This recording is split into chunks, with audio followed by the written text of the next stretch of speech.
Have you ever heard of Candyman? No. Well, his right hand is sawn off. He has a hook jammed in the bloody stump. And if you look in the mirror and you say his name 5 times, he'll appear behind you, breathing down your neck. You want to try it?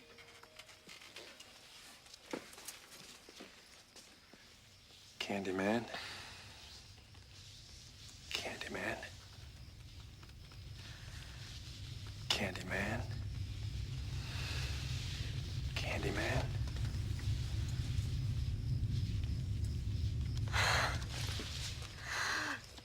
No one ever got past 4. Candyman. Well, folks, Hello. What's up, guys? Welcome to Movie Schmovie.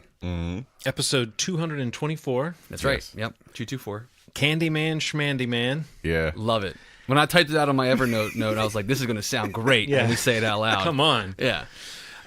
This is sort of the follow-up in a weird way to a couple of years ago. We did Sleepaway Camp, Schmeepaway Schmamp, which was one of 3 series we mentioned that we could do an entire episode covering them. So if we do cover Candyman on this episode, that means the one that's left is Puppet Master. Yeah. So this is, maybe in a couple of years, we'll get around to doing Puppet Master. Oh, yeah. And they're still putting those movies out. Yeah, and in fact, One that recently came out. That would be a much bigger deal, Yeah. It would honestly. It's a big undertaking. But taking on the Candyman trilogy, can we call it? In one episode seems like just the sort of thing we should do at this time of the year when the sun's going down a little bit earlier and the leaves are blowing down the road and people are putting on crazy costumes and putting out decorations. It's starting to feel a little spooky around here in Schmovie HQ. So we just wanted to kind of meet that situation more than halfway, I think. Do our part by dragging out a film series that hasn't had a new entry in almost 20 years. Yeah. Right. Next year, 20 years of the third one coming out. Wow. So I think the reason that Candyman came back up in our conversation was because there was a headline, one of many headlines that are like this. Jordan Peele thought about doing something. Jordan Peele took a meeting, but there's talk of Jordan Peele updating or rebooting, maybe as a producer, maybe as having a more of a role on it. But but that was the thing that made me say, guys, since Jordan Peele is looking at Candyman again after all this time, should we? Absolutely. And do you think maybe at the end of this episode we could suggest to Jordan Peele one way or the other whether he should take on Candyman or whether he should run far away from that? Maybe that's maybe that's the goal of That's our the end all. conversation. This is really just like a think tank for Jordan. Like, Yes. We're just kind of like hashing it out for him. He can save all the production meetings, save the budget for what is it? Monkey Paw? Is that his production company? So this is on the house for him. Yeah. Hopefully he'll like maybe come on one day. Yeah.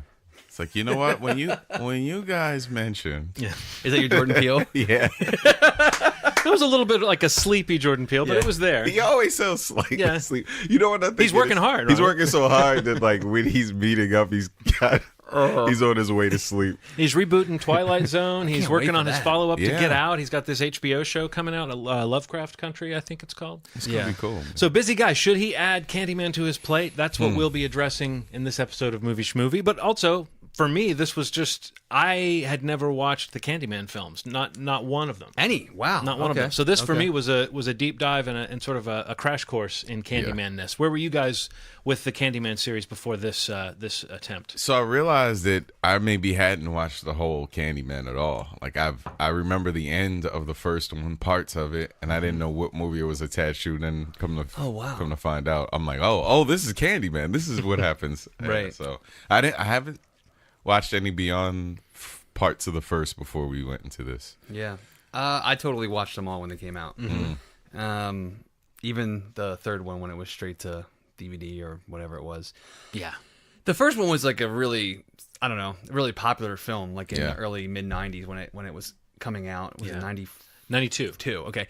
I think mainly because of like the Tony Todd performance, and I think just that there's like the Bloody Mary urban legend, like there's all these things that like, you know, the bathroom light out mirror thing, and it's like, holy shit, like this is a movie about that. And it was, you know, the '90s weren't especially great with horror films, so like, you know, it was kind of like a popular slasher film that really wasn't super popular in theaters, but like I remember seeing it on, I don't know if I saw it in theaters, I feel like saw it on DVD or home video, but it got a bigger following from there, which is why the sequels were kind of made. But yeah, I don't know, I just remember I kind of remember being into the first one pretty heavy, like when it came out. I thought it was like really solid because when you looked at what was coming out around that time, it really was kind of like a wasteland of movies, like horror films.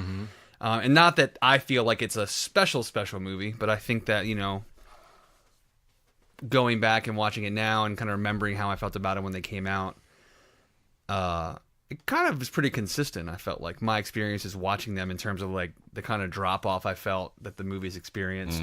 But I think that the Candyman, you know, the hook, the visual, the bees, the honey, the Tony Todd performance really kind of stands out, and you know, most people remember it, and it kind of like ranks high on like most lists when, you know, Ranker or certain sites do like, you know, slashers or like Boogeyman, and like, you know, it's a pretty iconic performance, you know, or character at least. So I took that with me, you know, as what I remember Candyman was like the mirror, the lights out, the hook for the hand, and a pretty good character, you know, Boogeyman. Yeah, well, you're right. It is a Boogeyman character, and it does take in that urban legend thing, which was always Bloody Mary when I was a kid growing up. Yeah, that, exactly. You know, you went to the bathroom, and even not believing in any of that shit, you could turn the light out in the bathroom and creep yourself out Absolutely. at the notion that, well, I don't want to find out stupidly and pompously, you know, that there's something real. And I think it preys on that idea. The legend first appeared in 1890. Candyman was the son of a slave. His father had amassed a considerable fortune from designing a device for the mass producing of shoes after the Civil War.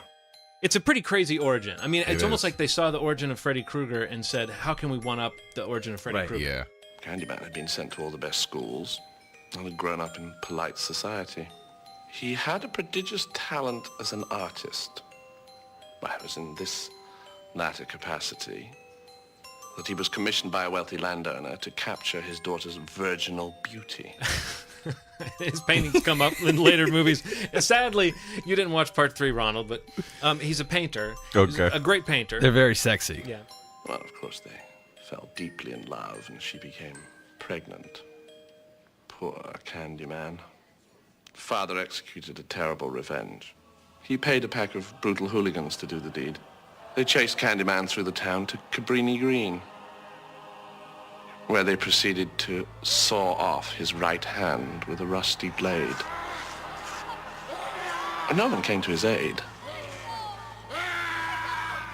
But this was just the beginning of his ordeal. Nearby, there was an apiary. Dozens of hives filled with hungry bees. They smashed the hives and stole the honeycomb and smeared it over his prone, naked body. Candyman was stung to death by the bees. It burned his body on a giant pyre and then scattered his ashes over Cabrini Green.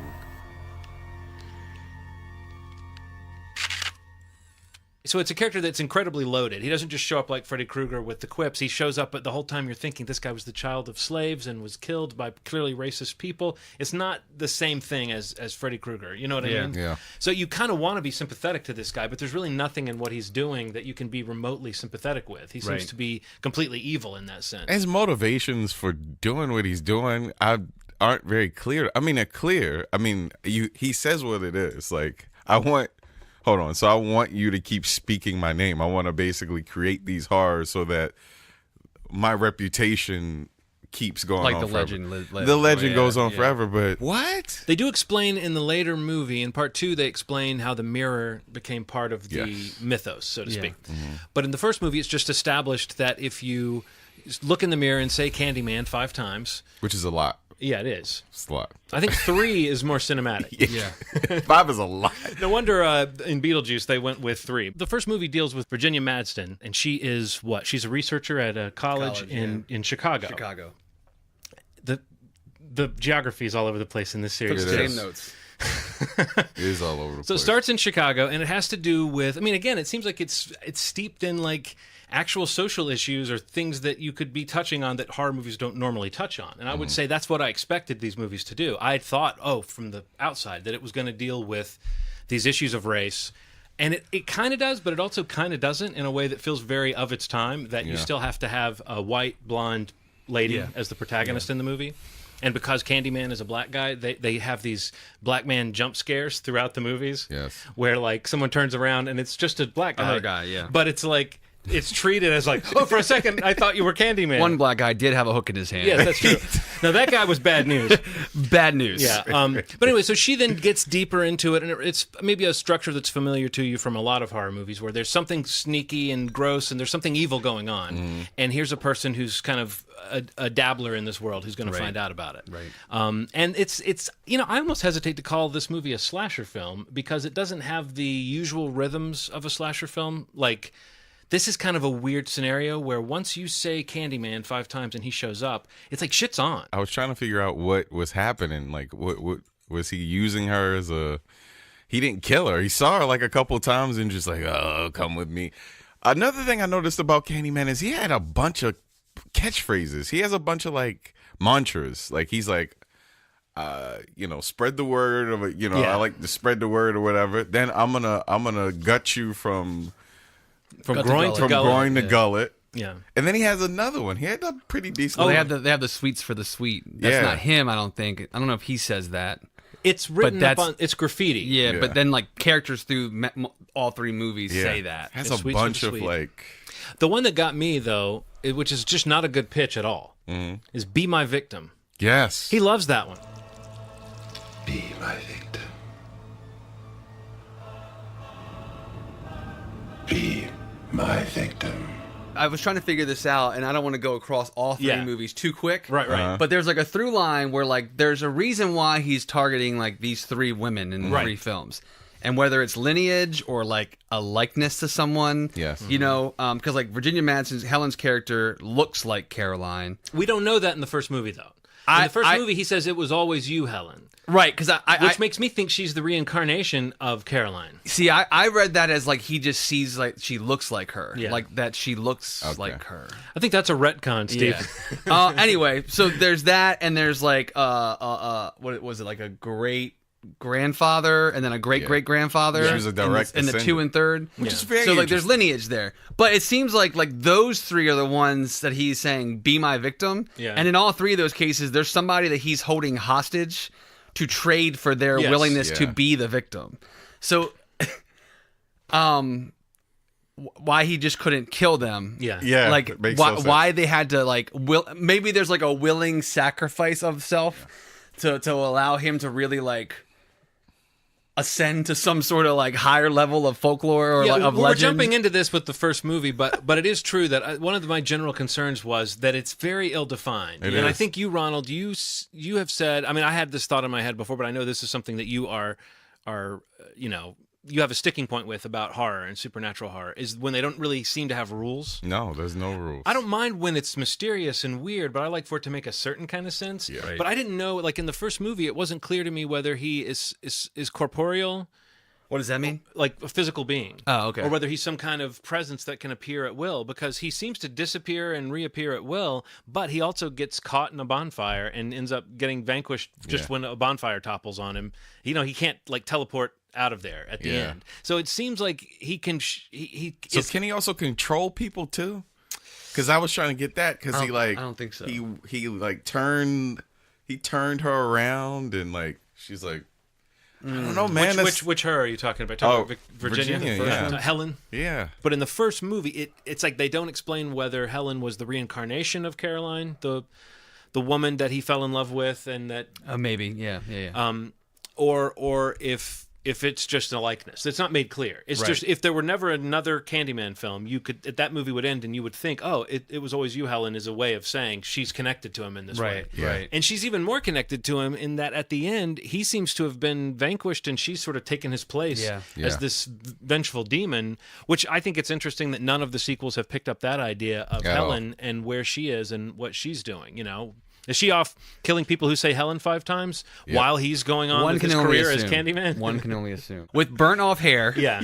With like a Alien Nation type of like prosthetic for hair. Yeah. All I could think of was Alien Nation when I was like seeing her in the casket and like when she gets the husband at the end. Yeah. Or the ex-husband. I don't know if they're whatever they were. But I don't know. Let's kind of focus back to the first one a little bit and kind of walk through some things that that kind of stood out to me. I'll just say, like, I kind of feel like the cold open of the first one. Yeah. I remember that, like, very vividly, going back to watch this movie. Like, of all the scenes that stood out to me, the soft open with, like, Ted Raimi and, like, you know, the girlfriend and, like, the whole, she finishes the mantra and the blood coming through the ceiling. I actually really like that opening sequence. Yeah, I do too. I think it's pretty effective because I feel like it really does tap into, like, the Bloody Mary, like, just the self-contained in a house, how scary it is, a light goes off, and it happens quick. And that kind of sets up what you were saying, John, where, like, he comes and he kills you. Yeah. Like, it's over. Like, Right. you know, it's pretty quick. And I remember that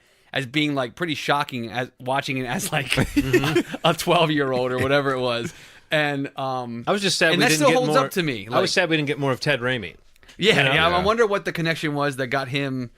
He was Billy. Yeah, Billy. Yeah, Billy. I don't know if I don't forget the director's name of the first one, but Bernard Rose. Okay, yeah. Written and directed by Bernard Rose. what an auteur.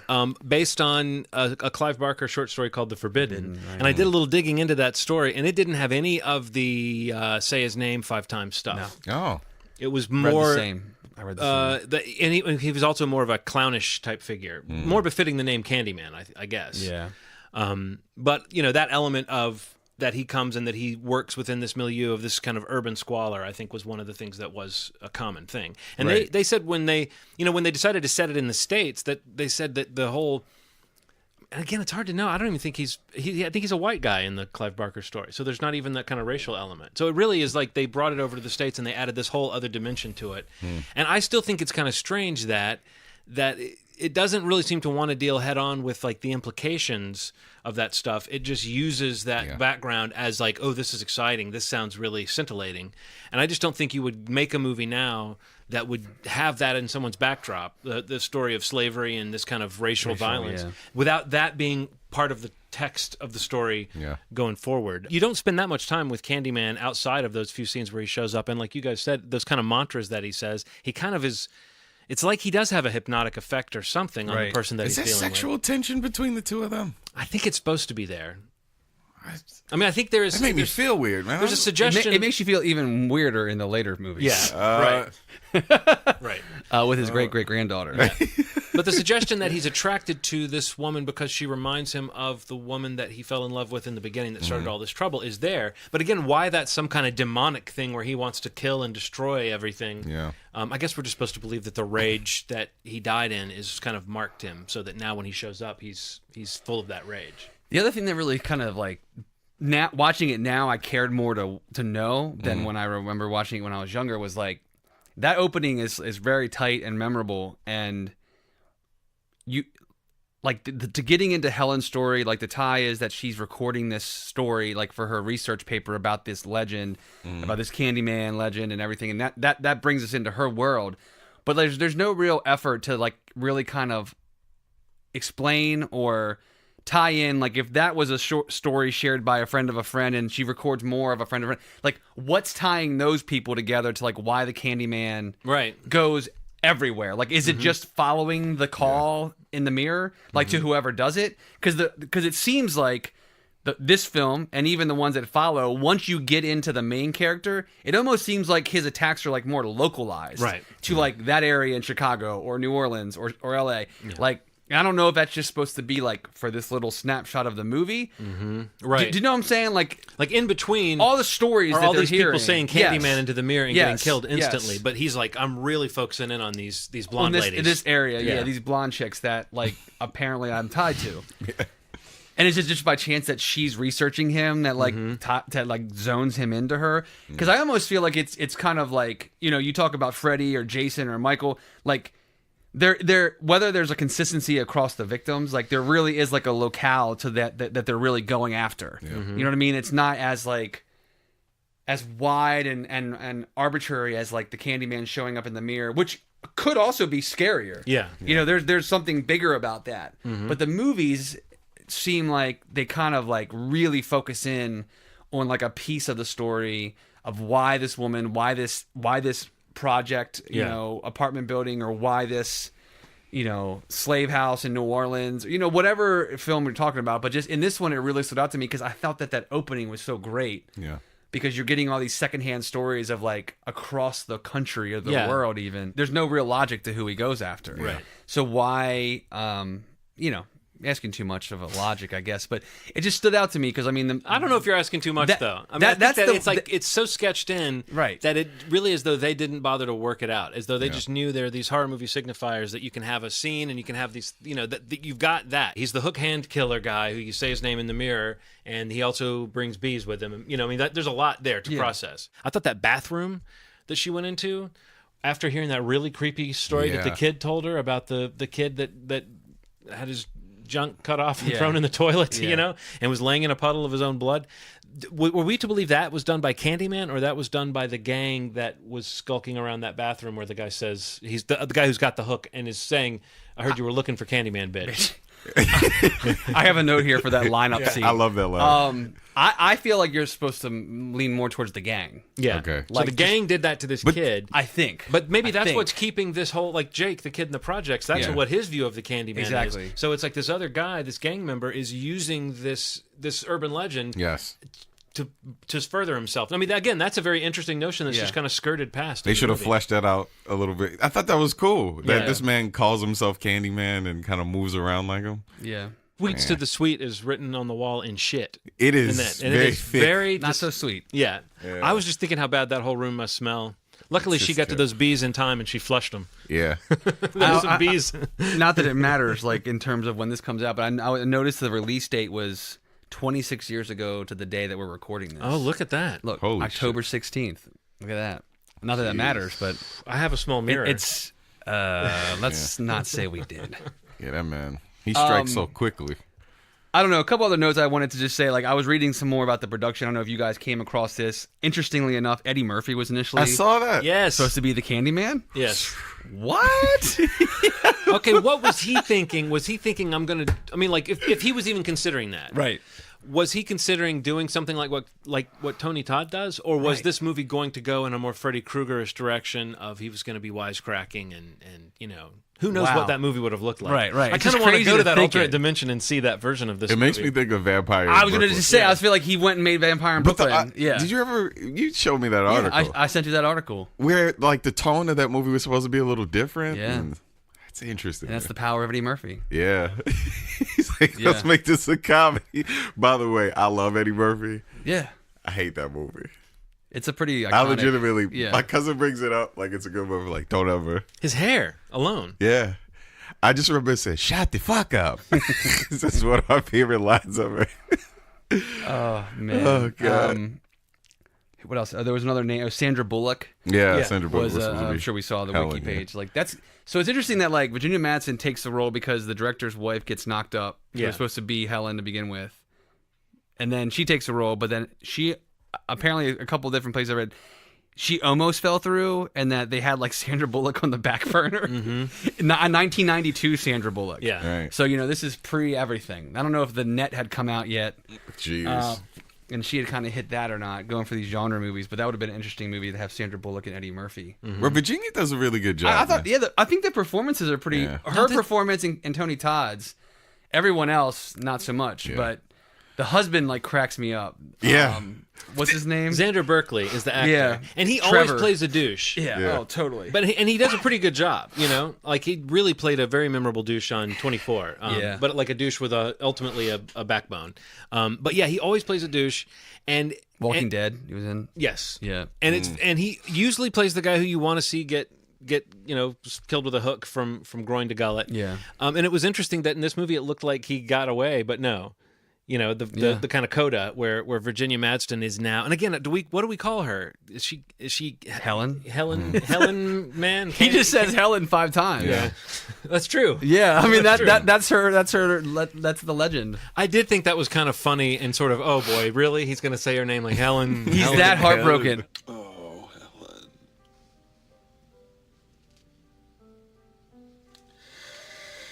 Helen.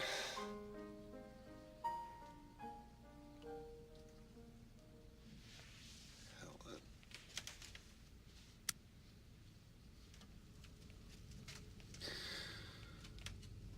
Helen.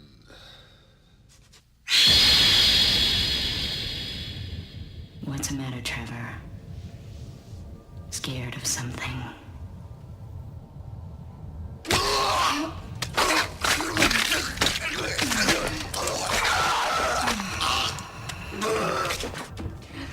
By the way, if I die, try saying my name 5 times in a mirror. Done. I promise I'll come back and I'll be like, let's get pizza or something. I won't be there to kill you. But anyway, so she's in the apartment, or he's in the apartment with his new girlfriend, who was a student of his that he was clearly having a thing with earlier. And then we don't know how much time has passed, do we? Since she was dead. But it's been enough. But they finished painting the apartment. Yeah, well, when she came back before, they were already painting the place. She was in the asylum, I guess, for about beautiful a month. pink, and she hated the color She did scheme. not like that color scheme. She did not. I love how she pulled the tarp off the table, like, great, I don't approve of the color scheme. What a weird burn in the middle of that sick burn, situation. But after she's been, the middle of the movie, she comes back and sees that her husband has moved on after she's been in an asylum. It's very vaguely defined, like when you're committed and how you can get out and what the cops are doing with all this. But anyway, when she's coming back purely as an avenging spirit, not to criticize the paint job and the color choices, there's this little vignette, just a little picture of domestic life between Trevor and his new girlfriend. That's just the most bizarre thing in the world. They're talking about making dinner. She takes a paper plate of raw meat out of the fridge and throws the raw meat down onto the counter. And then it's not like she's really chopping it up. It's kind of like she's just mad at it. Like she's just... Oh, she's angry. She's manhandling it. He's grieving too much. She isn't even neatly cut it. No, he's destroyed in the bathroom. That was raw meat, right? I'm not imagining that. Yeah. And it was a paper plate, right? Yeah. It wasn't like wrapped in anything. And she was cutting it so straight. She was just like... no consistency to it. What do you guys think overall of Candyman? I enjoyed it. Yeah. I enjoyed the first one a lot. It does a lot. It did a lot of cool things, even though the logic of the whole thing is kind of skewed a little bit. I really did enjoy it. I think that everybody is kind of overacting. It's like everybody's trying to kind of be in this version of a person. Like the black people are very extreme. The white people are very like, well, actually, everybody's speaking in a They're very studious. They're really smart white very people. studious, and the black people are very like, oh no. It's like everybody's speaking like that. Anne Marie, when her baby gets stolen, that scene really stood out to me. I was like, what's masterclass? Just standing at the crib, picking up and slamming it down, and then just screaming at the wall. Like, I thought and that there's was blood on the floor. I thought that was a dream sequence when that scene happened. When she wakes up in the apartment and there's a severed dog head and there's someone screaming about the baby. I was like, "There's no way this movie just went to 11 this fast." Because now that she's gonna and then the cops came in and I was like, "Okay, she's gonna wake up any second." Because there's no way the cops have her at this point in the movie. And then there's a really creepy scene where a female cop is like asking her to disrobe so she can check her out and stuff. And that was kind of unsettling. And then the next scene, they're talking about bail, and I was just thinking, what? That's why you avoid having your character get caught by the cops in a movie, is because it's just not realistic to have it be like, oh, an hour and a half later, you're just wandering. You're free to go. There was a couple aspects of the film that reminded me how 1992 it was, and that was how much smoking at restaurants there were. Yes, when they had their meeting with the only character that carried over to the second film besides Tony Todd, the guy that told the story, Professor Purcell. Yeah. Him, Trevor. He's Helen a bit of a snobby friend. Brit, isn't he? This guy. There's a really annoying shot in that dinner sequence for continuity. There's a shot of him talking where he has his glasses on and then his glasses off and his glasses on again. It drives me nuts. Anyway, the smoking in the restaurant, very, very crazy. And then also when they visit the Caprini Green and get through to the graffiti rooms, how many photos she's taking on a wine camera. And you can hear it when the film roll ends. You can hear it rewinding the roll of film. And the fact that she thought the film was destroyed and her friend was able to get it developed and they had to wait for the picture. Theoretically, she's been in the sanitarium for that long. And she gets out and the film is still, good news, I got it developed. I got the prints from Walmart. Just weeks later. That was good times. Yeah. Just I love the concept of like, we're on to something. Let me wait 7 to 8 business days, 7 to 10 business days to get the film. Yeah, or pay the extra for the 1 hour processing if it's available. You're right about the smoking too. Just people smoking just nonstop. Like she just lights a cigarette and then when she puts it out and then she lights a cigarette. When she sees her friend and they smoke in a classroom. Yeah. Wow. It's like, what? They just started talking. Anyway, It was a cool thing to do in the early '90s, though. It was Yeah. cool. I mean, she reminded me of the friend reminded me of Rachel. What is her name? She was in The Craft. I think she was in The Craft. oh, the one, like one of the main witches in the craft. Yeah, Oh yeah, yeah. she does. She reminds me of that I don't know if lady. that's her though. No, it's Okay, definitely okay, not. okay. But yeah, it was an interesting movie. My whole, I mean, just to sum up, I thought one was really good. I mean, enjoyed it. it holds up to me. It kind of gets a little crazy towards the movie, towards the end. Some of the acting is really, really, really bad.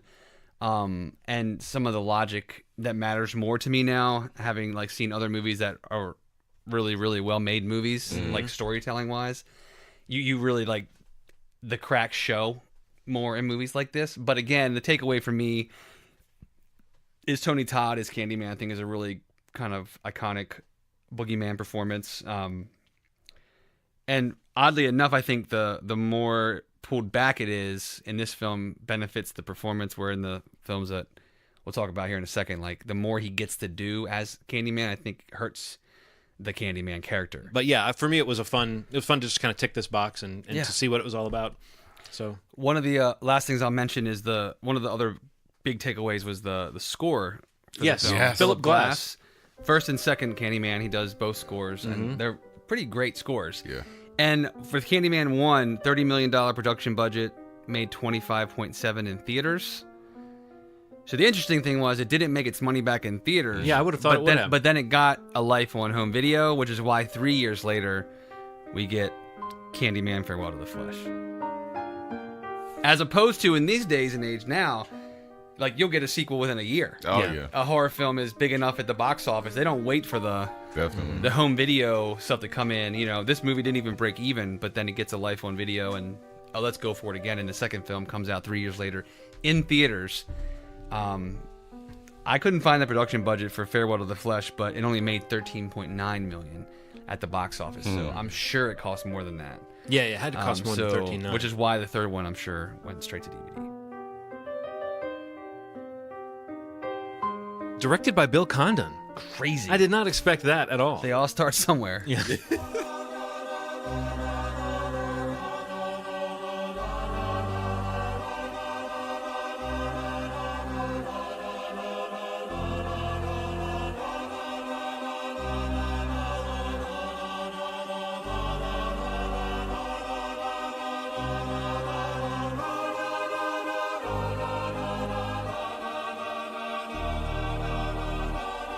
And I did read where Bill Condon said, that's like a sign of how low on the totem pole you are if you are being given the sequel to a horror movie, you know, because that is a kind of cash grab thing.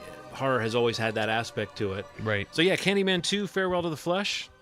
What did you think of Bill Condon's early work, Ronald? One thing that really bothered me was Annie's husband.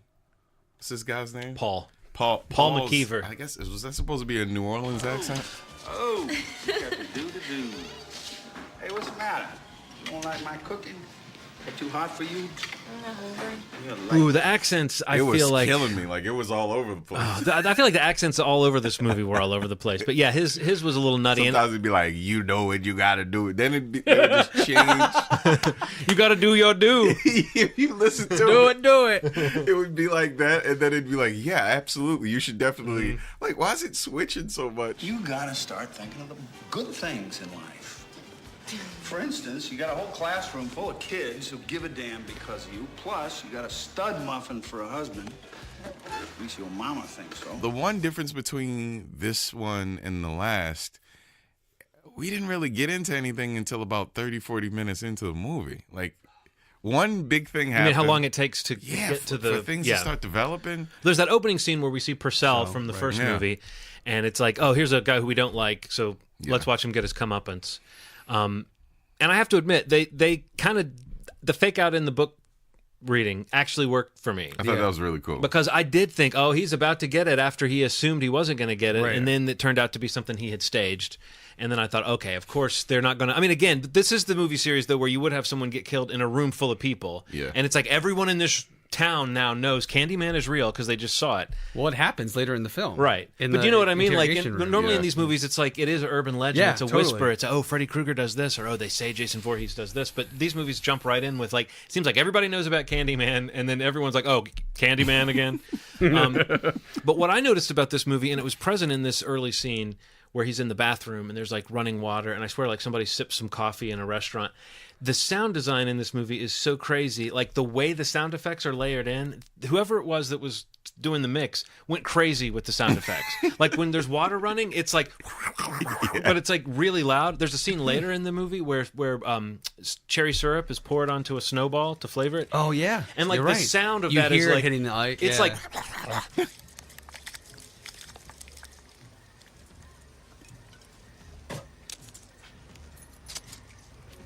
Sweets, all the sweets. Throughout the movie, you're getting a little bit of a hint. I couldn't tell. I think a lot of the dialogue was looped. Like, especially like the stuff with the boyfriend or the husband when they're going and investigating. There's just scenes where I was like, and so I think a lot of times when they have to re-record all the audio, which is probably what they had to do, the sound effects sometimes feel really inserted, you know. Specifically the stabbing stuff too. Like that's another thing I noticed that was it felt on top of everything. Yeah. Because I feel like the crunching and kind of what are you using the gutting that it sound. sounds like basically you're putting your hand in some like a smoothie or something. It's like and then you hear the bones crack. Right. What would he be doing that it would make that much noise? probably late in the edit. Well, as you go from the what is it? Yeah, the gut or the what is the line? The Gullet from groin to gullet. groin to gullet. Right, groin. You're going through the guts, and then Yeah. you start to hit the bone. Yeah. He has and you hear that. Yeah, the Crack. rib cracks. He has a signature thing that he does. He turns the person around so that the victim is looking at. Yeah, oh, yeah. That It's like, don't look at me, look at them. Look at me, look at all them. right. Yeah, because it's got to come out the front of them, so the victim sees the hook coming up their body. Yeah, Because then two people are like every time. terrorized. Yeah, I actually felt like overall, like I felt like this movie, like felt it's weird. Like it's not as good as the first movie, Right. and it definitely has some issues. But I felt like just like the aesthetic of it, the shots, the film, the way it was more consistent for me than I thought the first movie. Like in the performances, there's some ridiculous stuff happening in the movie, but like we mentioned about the first one, like how like I feel like Tony Todd and Virginia Madsen like kind of stand out far more than like anybody else in that movie. I felt like at least in this movie there was more of like a baseline of like, if it's not good, it may not be good, but like everybody's kind of in the same sandbox in this movie. And I felt like, some of the set pieces were a little more impressive because I don't know, the whole point of taking place in New Orleans and developing more of the backstory of like the slave house and like his story and how he gets into the mirror. Like I felt like that was kind of cool. Because it felt more localized, because this is where it happened, Right? Yeah. Like we were talking about the first one, like what's the deal with Chicago? What's with these stories from coming all over the place? Where in this one, there seems to be an actual reason why it would matter that he was here, and like this family has been like terrorized over decades at this point. Like there's no randomness to like the sister and brother and how they're tied into this, and the father and the mother. I felt like it. How stupid it might be, like it did a better effort in trying to tie it to where the movie was taking place. It really cemented the mythology in a way. The first one kind of hints at certain things, and then the second one, even though it's kind of played out a little tortuously, that's like this escalating, like there's like a flashback that you see flashes of, and then you see more and more of it, and then as you get close to the end, you see the full event of what happened to him. Right. And I think that like that idea of following someone who is connected to the family, I don't know. I mean, I guess I'm 50-50 on it actually in a slasher type movie, because sometimes it is better if it's random. Right. But sometimes if you're going to continue, you do want there to be some kind of a story. The mythology is getting deeper. The person that is the protagonist has a very direct connection to him. It's not just implied like it was in the first one. Andy, you lied to us from the beginning. I've seen the birth certificate. I've been to the cemetery. No, it's not true. It's true. Caroline bought the house because that's where he was born. She raised their daughter in that house, your grandmother. She was raised a white girl and no one suspected the truth. But Daddy did. So Daddy started digging. Oh, your father. My father was trying to stop him. But you just kept on lying. I did it to protect you. Oh, Anne, you just wait till you have children of your own. You'll understand. I'll never lie to my child. Your father was trying to destroy everything that we had by linking our name with that monster. So you destroyed it instead. By denying the truth. I am not a part of him. We're his family. No. We're his blood. What was also strange to me was this house that I guess she grew up in. Yeah. Has crazy elaborate murals all over the place. Who is putting these up? I was not clear on that at all. Who is Like putting I these thought up? first this was the cult that has moved into this space after the family was gone that had Right. put this up, because they have expressed that there are people that follow Candyman or that worship him or something, and that they would have moved in afterwards. But then there's a scene where they describe her father going into the house and worshiping before that altar, or doing, trying to. Like, I guess, was he trying to summon Candyman so he could defeat him? When he was around doing that stuff, those murals and stuff were already up. So did he paint the murals? Those were just in Very the house when talented she was a man. kid? Yeah, You know, seriously. that's a crazy thing. that In they- the angles. I'm like, what? Yeah. Who did all this? yeah. There was no explanation. I got the impression that the father sacrificed himself to prove that he existed. he's real. Yeah. That scene, like at the altar piece. That's what, but if you wanted to do that, you would do it alone at night. absolutely, Yeah. without any kind of proof or evidence or anything.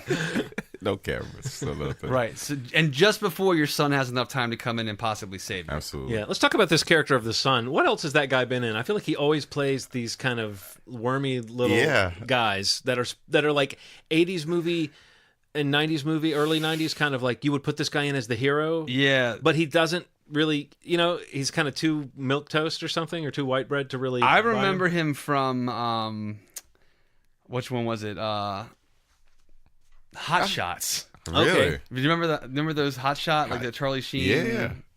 The first one or part two? The first one. He's in the first one as I think he dies like. Yeah, he's the dead meat character. Oh yeah, he's the goose. Yeah, breath, yeah. right. I'm in a jet. What could go wrong? Oh, dead meat. We just couldn't be any more perfectly happy.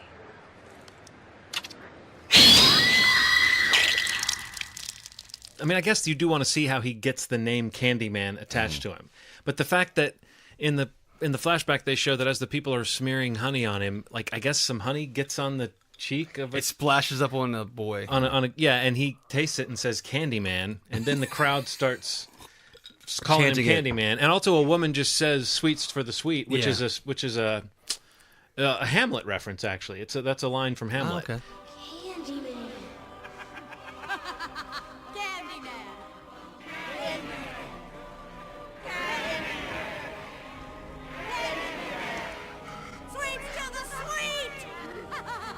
Yeah, that seems like a that's tortured way to weird-ass get the movie. name Candyman associated with. You got to it, squeeze know? it in. Yeah, I guess they had to. They did have to make sense of it. In the original story, like I said, he's some kind of a clown figure who might actually look like someone you would associate with Candy. But otherwise, guy with a hook, avenging demon, doesn't really scream Candyman. So another thing that I wanted to bring up to you guys is like both with this one and even the third one, like they don't even make an effort to explain like how Candyman is still alive. Yeah. Am I missing all. something? Like in terms of like in the first one where you made a comment that like he's able to be burned. Yeah. And he like dies. Yeah. Quote unquote. But in this one you basically are told that like he really lives in like he lives because his soul is trapped in this mirror. Yes. You know, so he really wasn't dead in the first one. No. He was just like coexisting in both cities at the same time. I guess. And but more to the third one though, like how is he still alive after they destroy the mirror? Yeah. They don't You know- really explain. You're right. They do that. A lot of these slasher films, like when the sequels start hitting, you're like, these fucking kids made a dumb decision and they just resurrected Jason Voorhees. Yes. Yeah. You know, but in this one you just jump in and you're like, there's a history of family, like Right. investigation into their ties to Candyman. Dad killed himself Yeah. and or sacrificed himself. That is true. Candyman could lift a person with one arm. But he couldn't move a plank out of the way when the fire happened. Yeah, but then he lifted a whole person up. But then when he catches on fire in the first one, when he's walking to get Helen, like then he starts swatting planks. He just starts cutting through 4x4s. Like he just starts like busting. He looks like Shredder. He does coming through. He does go crazy. So you're saying his skill set is ill-defined? I would say that's loosely what I'm saying. I'm telling you, when he grabbed Helen and flipped her around, yeah, it was something going on. You're probably right. But that first plank that fell on him, they caught him on fire. He couldn't throw it off, couldn't dodge it quickly. But everything else in his way, he just busted through. Robots in water, like a robot could do all this vicious stuff, but you throw some water on it, it's like that's got to be what it's fire. That's what fire is. Fire weakens him until he can recalibrate and then bust through 4x4s.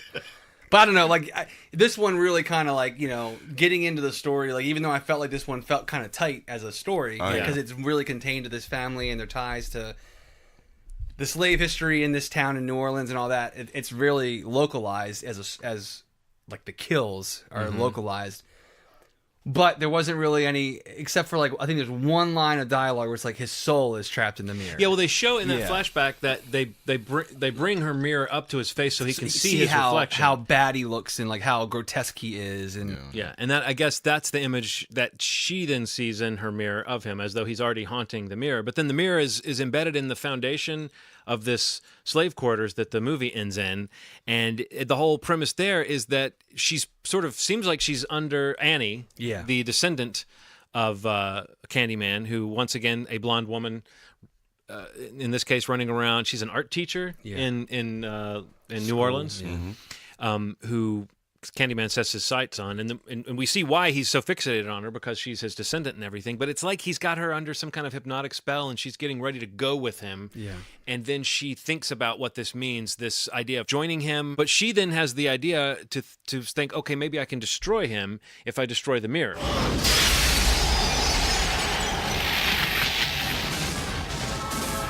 When she smashes the mirror,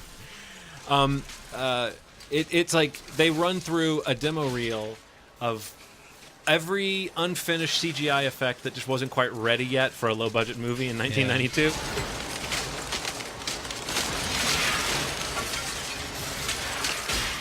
Tony Todd kind of just freezes, and then he becomes a digital character, and the difference is so apparent when he goes to a digital character. But you can tell they linger on it. Like, they show the cracks appearing through him. It's, you see it play out slowly, and then like his limbs start falling off, and what's inside is just that CGI mush, like magic eye, it almost looks like, It's just such an unattractive effect that, and I normally can sit there with effects that haven't aged well, especially with practical effects. You can enjoy them, even if they're outdated looking. But that early CGI is one of the ugliest things that's ever been, put before our eyes. There's something I noticed in all the movies, but it really kind of popped out to me in the second one, is that whenever the lead woman, in this case Annie, is like witnessing somebody being gutted, it never failed that every single time blood would shoot in her mouth. Like, of the blood splatter, it would always hit like right here, so that she'd be like, ah! Like they would always, and it does it in the third one really bad. Like, there's a scene in the third one where this cop gets killed in the cop car through the seat or whatever, through his head, or I don't know what it was. And the girl in the back seat, still with a seat between them, still it goes in her mouth. And it was like such a random thing, but I was like, that much, it's just a visual. Like it's so that like they've been gutted. Like, the blood's on her mouth, like they're dead. Also, it's just like you have a character who's standing around watching bad things happen to other people so much in these movies. You have to show something happening to them. I guess, a little bit of splatter. Exactly. Also, though, isn't that there to maybe make other people think that they did the thing? Could be. I also made a note of the husband who's like a chef or something with all the accents. So with all the accents, it's like 5 accents. So they have a sex scene, right? And like it's afterwards. He said, "I'm gonna do that do," and he was do. He says, "Are you ready for dessert?" Yeah, it's like, oh, right. Are you ready for dessert? Next shot is him making like cake in the kitchen. Oh, doesn't she say something like, Doesn't she say or something like pancakes or waffles? I feel like she says something like, "I thought I already had that," or something like that. And it's like the You could be lamest. right. But I'm saying it's the lamest sexy banter of all time. But that it just made Yeah. me laugh because like it's like one beat. It's like Yeah. there's nothing really. Maybe she does say that, but the next shot is like him having prepared dessert in the Like a kitchen. pie or something. And the meanwhile, there's all this like subtext of like the grandmother saying like, when am I going to have grandchildren? Yeah. And she's pregnant, and like this is that big sex scene where she gets pregnant. Yeah. And like he's got this dessert joke, and he's I would love it His if you cut to actual him in the dessert. kitchen and he was throwing a paper plate of raw meat on Raw the meat. counter. Nice little callback. It's just what happens in this world. The mother also. There were so many references to her losing weight because of her cancer that I don't. That just kind of made me uncomfortable. So weird. It's like 2 or 3 times she's like, "I can fit in my prom dress Yeah. again." How vain. When this movie ended with Annie having had her baby and naming her Caroline, and she's got a little mirror hanging over her bed. So first step, destroy all mirrors. It kind of seems like if you were Annie and you had been through this, you Yeah. would be one of those people who's like, why? She doesn't have any mirrors in her house, and here's why. But I kind of mentally made the note, I bet part 3, I bet they squished the timeline even more as far as how many years have passed between movies. Because a movie made 4 years later, in 1999, has a character who has aged about 20 years. 20 years. Yeah.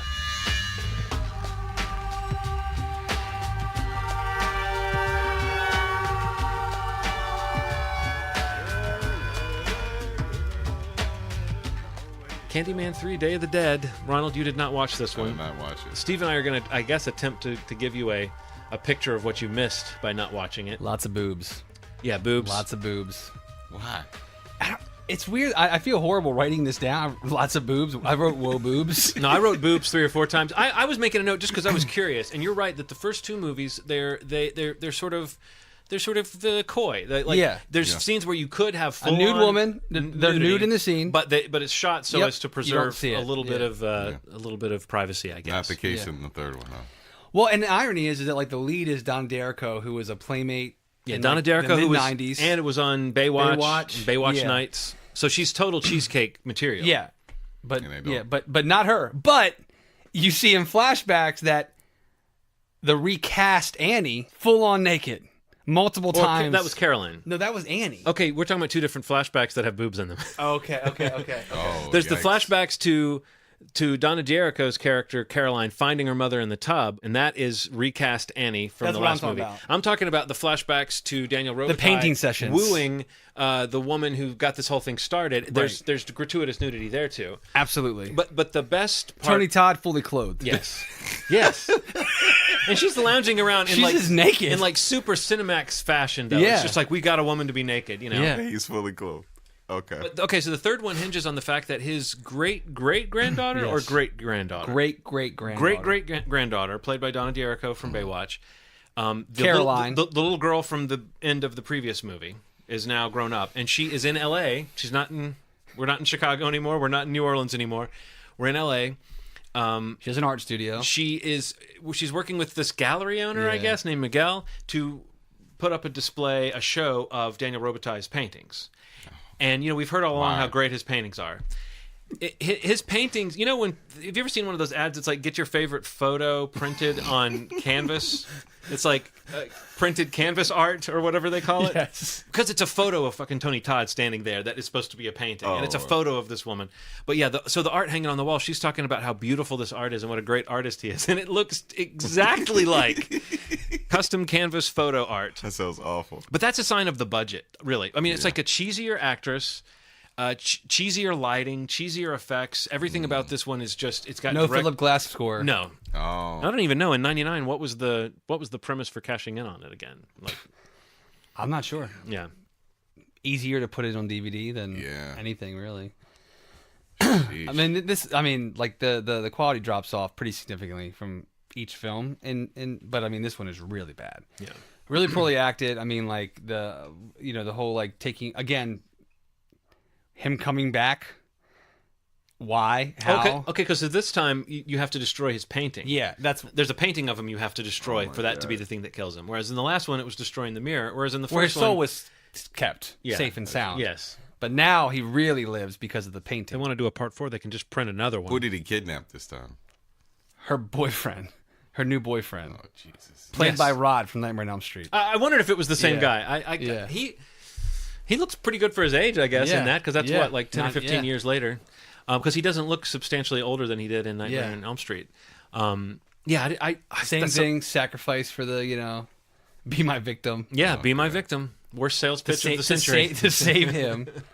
But what I mentioned earlier, there's a sequence where he and Caroline are like, I think it's actually like a daydream she's having of him and her being like intimate, and like he's like going down on her, and she's like enjoying it. And then Candyman crawls up her body. Yeah, and it's this is supposed to be her great great grandfather, and he's like up on her face, like not kissing her, but even it's fucking weird. I would say what he's doing is more awkward than if he were kissing. Right, he's like just his nose is like hovering on her cheek, and he's like talking into her ear. I think he may even be pulling the whole "be my victim" line again. I don't know. But you will know your destiny. Yeah. You will be my victim. Great great granddaughter who is naked and I'm on top of currently. So you can just sense that like this is like a sensational version of a Candyman sequel made for DVD, trying to like get the people that are like hanging on to the franchise and or can't really clearly get Skinamax or HBO After Hours on their cable box properly. So what's the verdict on this series? How do you feel about it? I feel like Candyman is still pretty solid. Like I feel like it holds up pretty well, and the sequels kind of fall apart for me. But I didn't hate the second one. It's definitely not a good movie, but I didn't. I remember like watching it now. I wasn't as like critical of it as I thought I'd be. Like and maybe it's because like some of the performance in the first one I didn't really like, so like I guess comparing them, it didn't really strike me. And I watched them literally back to back to back, so like I wasn't separating them. I'm glad I checked it out, especially because that ultimate question of like, is this worth revisiting? I don't know. I mean, it doesn't sound like Jordan Peele is a shoo-in to direct it, but I was thinking like someone like him taking charge of the material, I think it would redeem some of that stuff that feels like they just threw in like this slavery angle to be salacious, and it does feel like it's a little bit in poor taste. I think a more skillful, conscientious filmmaker could use that stuff and add to the horror and maybe add a little bit of pathos to the fate of this man. What do you think of a It's going to happen. It's going to happen regardless. Yeah. So if it's going to happen, I would probably always put someone like Jordan Peele to the front of the list. Yeah. So like, it's something that's unavoidable. It's a at this point in the land of IP that we are in right now, the name Candyman is too valuable. Totally. In my opinion. Yeah. I mean, this is movies, $20 to $50 million budgets don't really get made a whole lot anymore, but this is a property that could be remade in that budget and could be pretty profitable. And can you imagine like the way horror movies do bank on an opening weekend? If they made this movie right and they marketed it right, can you imagine the opening? That's why I'm saying like the midnight showings of this movie. It's going to happen no matter what. Yeah, movies that come out that are truly, truly, truly horrible horror films. Made sub $10 million opening weekend, they made everything back. You know what I mean? Like, and you have a piece of IP that is fairly beloved, and like I said before, it ranks it ranks on lists of all time horror stuff.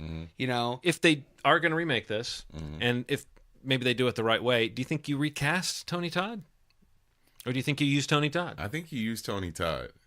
But isn't he like pretty old at this point? I'm just wondering, like, would audiences? I could see people being mad at the notion of anybody else doing it, but I could also see like once you get over the hump of somebody new in that role, somebody could do some really cool stuff with it. I think if it was more of like a character hidden by something, I would say yes, you would cast him. But like he does look older, and it's him. Like he's if it's not some sort of he's like forever that age, and these 3 films that came out within 6 or 7 years of one another, so he doesn't really look that much older. Yeah. Right.